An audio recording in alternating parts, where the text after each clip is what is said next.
وحسن أخلاقنا بالعلم وسهل لنا أبواب فضلك واجعل علينا من خزائن رحمتك برحمتك يا أرحم الراحمين. Alhamdulillah masyaallah hadirin. Marilah pada kesempatan yang mulia ini dalam kegiatan yang mulia senantiasa selalu kita bersyukur dan memuji atas semua nikmat yang sudah diberikan oleh Allah Subhanahu wa taala. Karena dengan nikmat-nikmat yang sudah diberikan oleh Allah Subhanahu wa taala, alhamdulillah pada saat ini kita bisa hadir, kita bisa berkumpul kembali di tempat ini dalam kegiatan majelis taklim yang insya Allah kita minta kepada Allah Subhanahu wa taala, dengan sebab kita hadir di tempat ini Allah Subhanahu wa taala menurunkan rahmatnya untuk kita. Allah Subhanahu wa taala memberikan keberkahan untuk hidup kita. Allah Subhanahu wa taala mengampuni semua dosa-dosa kita dan dosa kedua orang tua kita, dan Allah Subhanahu wa taala mengabulkan semua hajat kita, hajat di dunia wal akhirah. Amin amin ya rabbal alamin. Salawat serta salam tidak lupa selalu tercurah dan beriring untuk junjungan kita baginda Nabi besar Muhammad sallallahu alaihi wasallam. Insyaallah kita semua menjadi orang-orang yang mendapatkan syafaat dari Rasulullah sallallahu alaihi wasallam. Yang sama-sama kita hormati, yang kita muliakan, yang kita cintai, guru kita bersama orang tua kita, yaitu Habib Ibrahim bin Muhammad bin Abdul Qadir Al-Haddad. InsyaAllah kita doakan beliau beserta keluarganya, Allah Subhanahu wa taala berikan panjang umur, sehat walafiat. Allah Subhanahu wa taala luaskan rezekinya. Allah Subhanahu wa taala jaga beliau dan keluarganya. Allah Subhanahu wa taala kabulkan semua hajatnya. Amin amin ya rabbal alamin. Begitupun dengan guru kita bersama yang sama-sama kita hormati, yang kita muliakan, yang kita cintai, yaitu Al-Ustaz Ahmad Kushairi LC. InsyaAllah kita doakan Allah Subhanahu wa taala berikan panjang umur, sehat walafiat. Allah Subhanahu wa taala jaga beliau. Allah Subhanahu wa taala kabulkan semua hajatnya. Amin amin ya rabbal alamin. Begitupun Al-Habib Abdul Rahman, kemudian Al-Habib Zaki, Al-Habib Zain, insyaallah kita kabar baik. Allah Subhanahu wa taala berikan panjang umur, sehat walafiat. Allah Subhanahu wa taala kabulkan semua hajatnya. Amin amin ya rabbal alamin. Itu untuk para hadirin yang hadir di tempat ini, di majelis ini. Insyaallah kita semua dengan sebab keberkahan dari majelis taklim, Allah Subhanahu wa taala berikan kita panjang umur, sehat walafiat, istiqomah dalam beribadah kepada Allah Subhanahu wa taala, dan insyaallah kita semua hajat kita dikabulkan oleh Allah Subhanahu wa taala. Amin amin ya rabbal alamin. Masyaallah hadirin yang saya hormati, alhamdulillah pada malam hari ini seperti biasa setiap malam Kamis kita berada di tempat ini untuk hadir di dalam majelis zikir wa ta'lim Tadbirul Mustafa, yang mana pada malam hari ini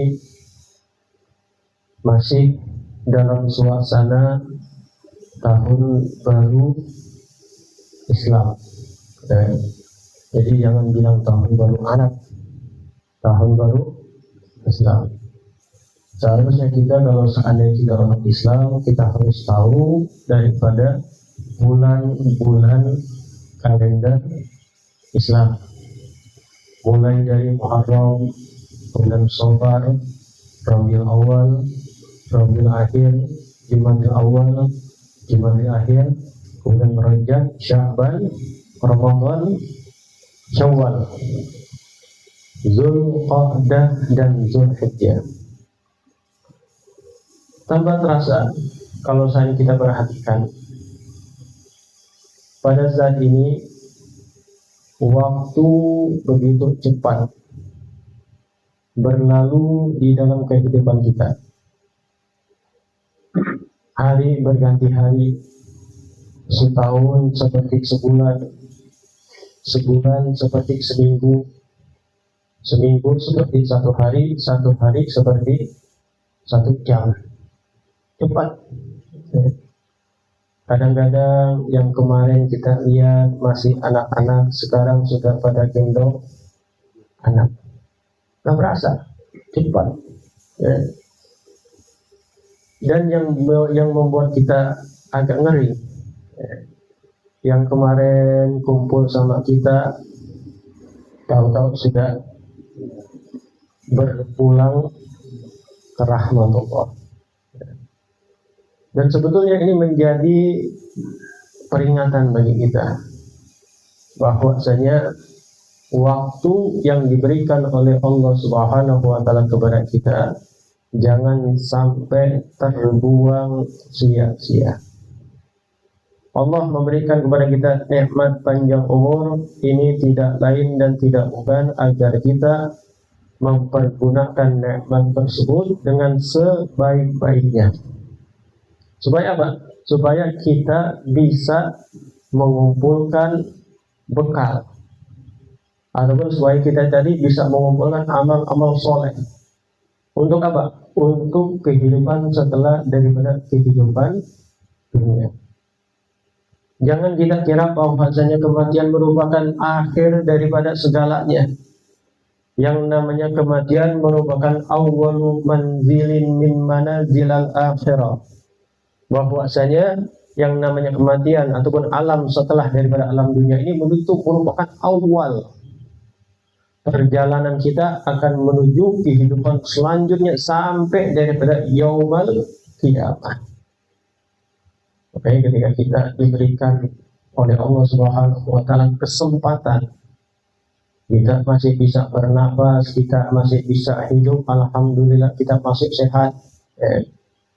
Maka kita pergunakan sebaik-baiknya untuk melakukan ketaatan kepada Allah Subhanahu wa taala.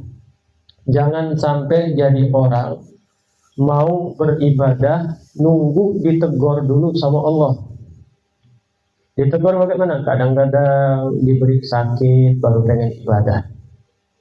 Diberikan musibah oleh Allah Subhanahu wa taala baru pengen ibadah. Jangan sampai teguran tersebut menjadi sebab kita beribadah kepada Allah Subhanahu wa taala. Jadi kita beribadah kepada Allah Subhanahu wa taala secara ikhlas tanpa adanya teguran dari Allah Subhanahu wa taala.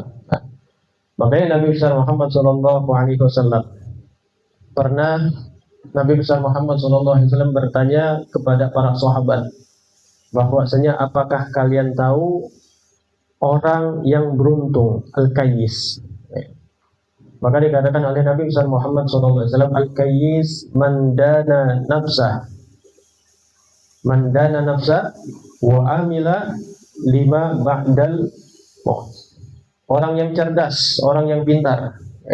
Siapa itu orang yang pintar? Orang yang pintar itu adalah orang yang dia tadi mengumpulkan perbuatan wa amila lima ba'dal maut, dan dia tadi beramal untuk setelah daripada kehidupan dunia ataupun setelah daripada kematian. Itulah orang yang cerdas. Makanya mumpung momennya kita tadi masih daripada tahun baru Hijriah, kita lihat bagaimana sejarah daripada Rasulullah SAW. Nabi Muhammad itu hijrah dari kota Mekah menuju kota Madinah bukan karena niat yang lain, Pak. Jangan kita kira Nabi Muhammad meninggalkan kota Mekah itu dengan lapang, dengan senang hati. Enggak. Para sahabat meninggalkan kota Mekah dikira senang. Tidak. Bahkan dinyatakan para sahabat yang meninggalkan kota Mekah itu hanya membawa pakaian yang nempel di badannya.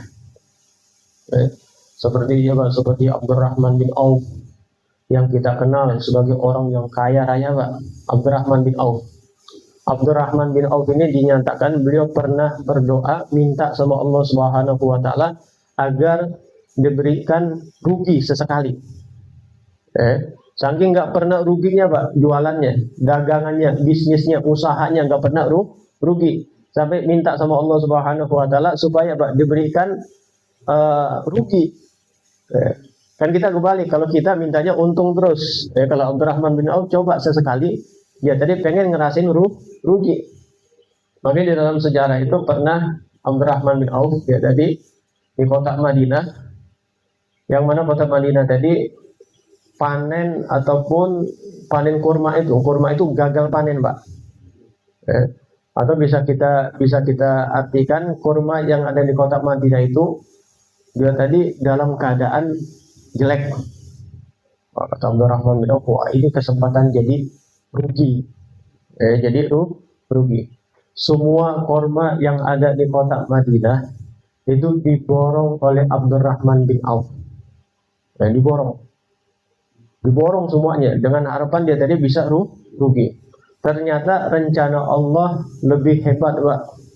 Abdurrahman bin Auf pengen ngerasain rugi, ternyata Allah Subhanahu wa taala punya rencana yang lebih besar untuk Abdurrahman bin Auf. Ternyata di satu tempat terjadi satu wabah penyakit yang mana para dokter, para tabib pada saat itu tidak bisa menemukan obat untuk mengurangi ataupun mencegah ini penyakit. Sampai akhirnya setelah diteliti ternyata obat yang bisa mencegah daripada penyakit ini tadi ataupun mengurangi daripada penyakit ini tadi kurma yang begini, yang begini, yang begini. Ternyata setelah ditelusuri kurma tersebut sama persis kurma yang busuk, yang gagal panen, yang diborong oleh Abdurrahman bin Auf. Yang awalnya pengen rugi malah jadi untung besar Pak. Abdurrahman bin Auf. Makanya Abdurrahman bin Auf ketika beliau hijrah dari kota Mekah menuju kota Madinah, dia cuma bawa baju selembar doang, baju yang nempel. Dan sahabat-sahabat yang lain meninggalkan tanah kelahirannya. Wah, berat Pak. Tapi karena mereka tadi tujuannya agar bisa leluasa untuk beribadah kepada Allah Subhanahu wa taala, maka mereka korbankan semua yang ada di kota Mekah. Rumahnya, hartanya, keluarganya yang masih menentang daripada keyakinan mereka, mereka korbankan. Yang penting mereka tadi bisa beribadah kepada Allah Subhanahu wa taala, dan intinya ataupun puncaknya mereka tadi mendapatkan keridhaan dari Allah Subhanahu wa taala. Itu para sahabat, mereka mengorbankan hartanya, mengorbankan pangkatnya, mengorbankan keluarganya demi bisa beribadah demi Allah Subhanahu wa taala. Jangan sampai kita orang menjadi orang-orang yang mengorbankan ibadah kita demi harta. Jangan sampai kita menjadi orang yang mengorbankan agama kita, mengorbankan ibadah kita, mengorbankan kecintaan kita kepada Allah Subhanahu wa taala demi pangkat dan jabatan. Na'udzubillah bin dzalik. Nah ini jadi hijrahnya Nabi besar Muhammad SAW dari kota Mekah menuju kota Madinah itu Pak, itu perjuangan yang sungguh hebat. Makanya ketika menetapkan kapan pertama kali tahun baru Islam, maka Sayyidina Umar menetapkan ketika Nabi Muhammad hijrah ke kota Madinah. Supaya Pak, supaya kita bisa mengambil pelajaran bagaimana perjuangan Nabi besar Muhammad SAW di dalam menegakkan, di dalam berjuang untuk agama Islam. Perjalanan saya Pak itu susah dari Mekah menuju Madinah. Dikejar-kejar sama orang kafir, dikejar-kejar sama orang kafir Quraisy, dikejar-kejar lagi sama Suraqah. Ya kan yang kita tahu Pak, Suraqah ini ngejar Nabi Muhammad SAW karena dia dijanjikan upah, akan diberikan unta Suraqah ini tadi. Yang mana akhirnya badan Suraqah ini ketika sudah mendekati Nabi Muhammad SAW, kuda yang dia pakai terperosok. Dia angkat kudanya, dia naik lagi, dia kejar lagi Nabi Muhammad SAW, terperosok lagi, sampai akhirnya dia tinggalkan kudanya, jadi dia kejar Nabi Muhammad, Suraqahnya yang keperosok, masuk ke dalam Pak pasir. Akhirnya dia minta tolong sama Nabi Muhammad SAW. Minta tolong. Yang awalnya pengen nangkep malah kejebak. Suroko ini tadi Pak. Nah, akhirnya ditolongin sama Nabi Muhammad SAW dengan syarat. Suroko tadi membiarkan Nabi Muhammad SAW untuk hijrah ke kota Madinah. Tapi Suroko ini Pak sudah ditolongin masih minta syarat.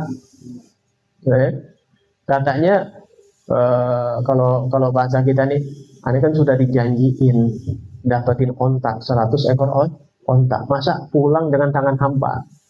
Makanya Suroko dijanjikan dengan daripada permata ataupun perhiasan kisro. Makanya kalau kata orang kita mah serakah Pak. Serakah itu dari kata Suroko. Sudah ditolongin masih minta juga, serakah banget. Suroko. Nah, ini perjuangan daripada Nabi besar Muhammad SAW ketika hijrah ke kota Madinah. Berat. Jangan kita anggap enteng. Kita kan kalau ya bagus, alhamdulillah sekarang ini tahun baru Islam makin semarak Pak. Jangan tahun baru Masehi doang, tahun baru Masehi rame di mana-mana. Tapi tetap kita menghidupkan malam tahun baru Islam, jangan sampai ada campur daripada maksiat. Tetap dalam koridor agama, tetap dalam tuntunan ulama. Kita boleh merayakan, kita bikin sesuatu yang hebat, tapi tetap dengan tuntunan ulama dan koridor agama. Jangan sampai temanya tahun baru Islam, tapi undang dangdutan, jangan masuk. Kan sudah diajarin sama ulama, baca doa akhir tahun, awal tahun. Setelah itu seandainya kita bikin perayaan, baca maulid, baca yang lain, zikir yang lain, ataupun ada mauidhah, ataupun ada mungkin festival yang lain, gak jadi soal. Yang penting jangan sampai dibumbuhi daripada maksiat. Alhamdulillah sekarang kita lihat banyak orang-orang yang sudah sadar dan juga orang-orang yang sudah semakin banyak menghidupkan daripada malam tahun baru Islam. Jadi kita ambil pelajaran Pak. Tahun baru Islam pertama, bagaimana perjuangan Nabi besar Muhammad SAW. Bukan.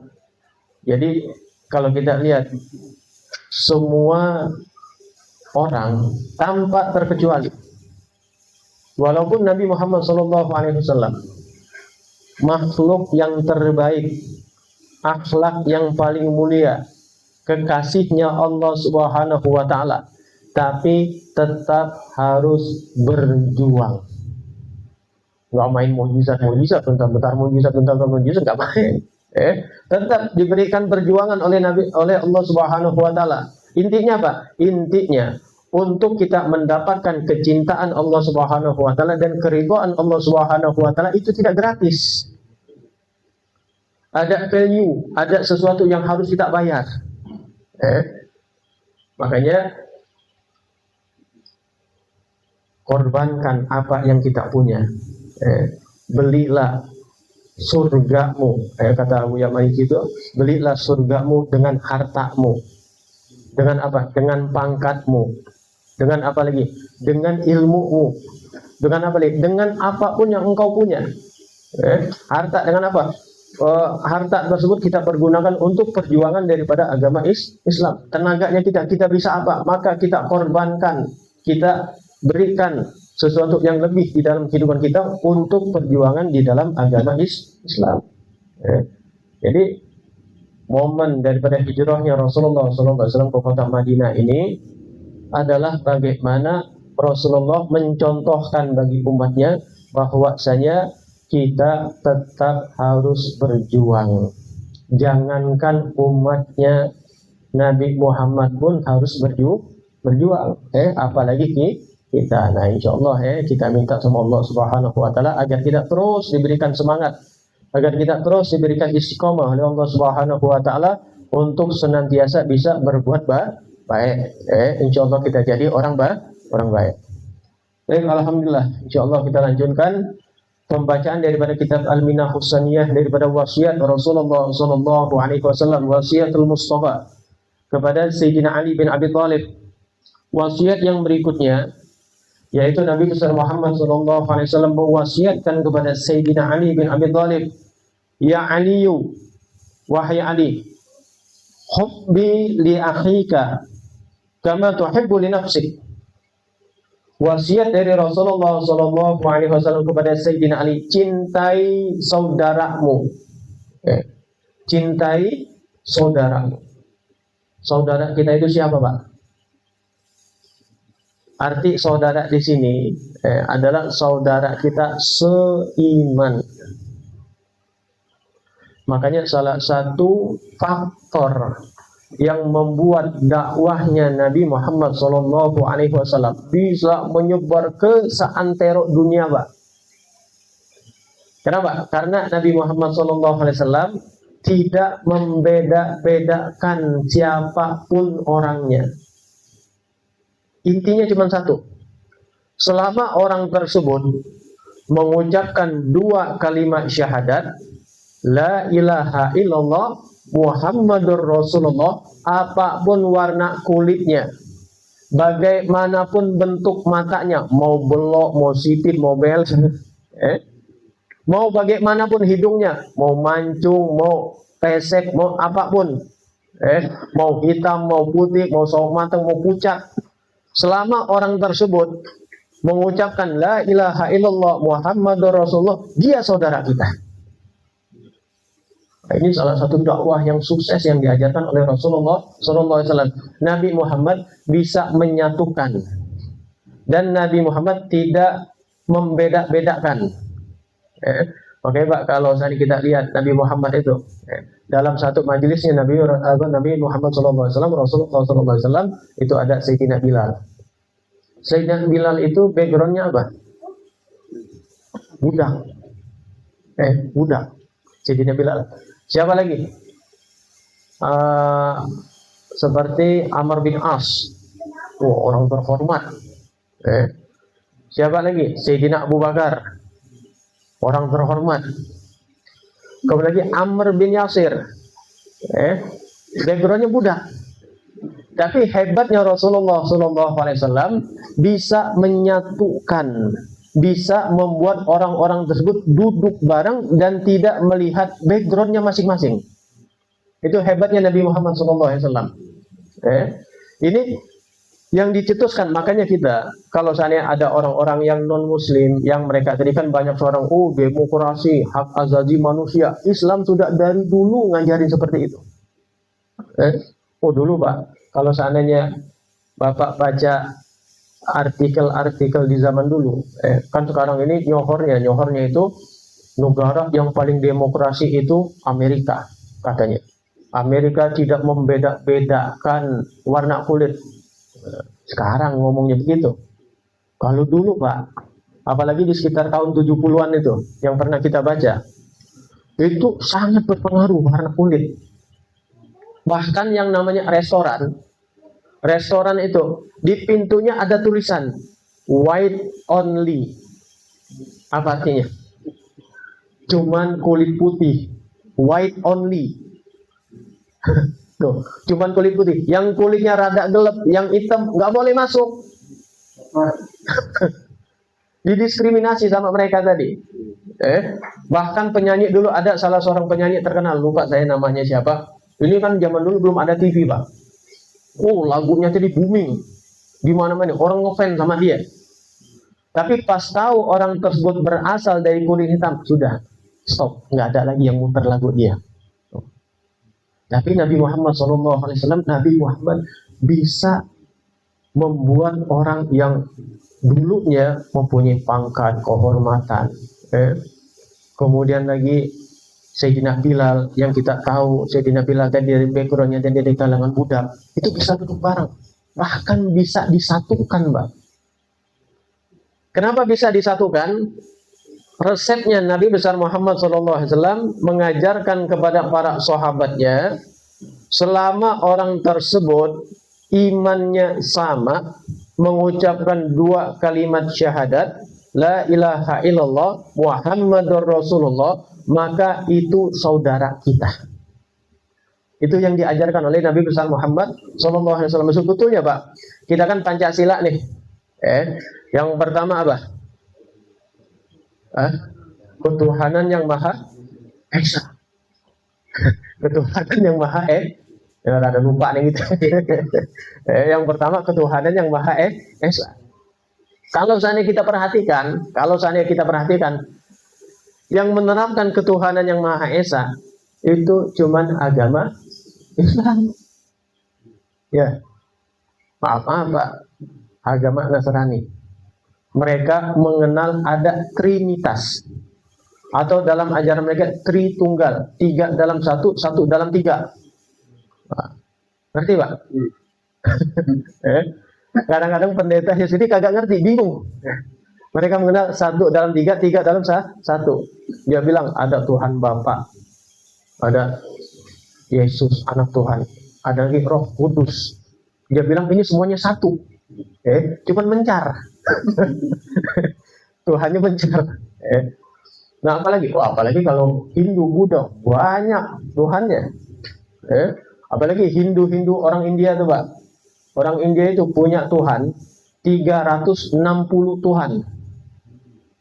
360 Tuhan. Kita dalam setahun sehari itu ada 360 hari. Berarti sehari kita nyembah dia tadi nyembah satu Tuhan. Repot kalau gini sembah satu Tuhan yang lain ngambek.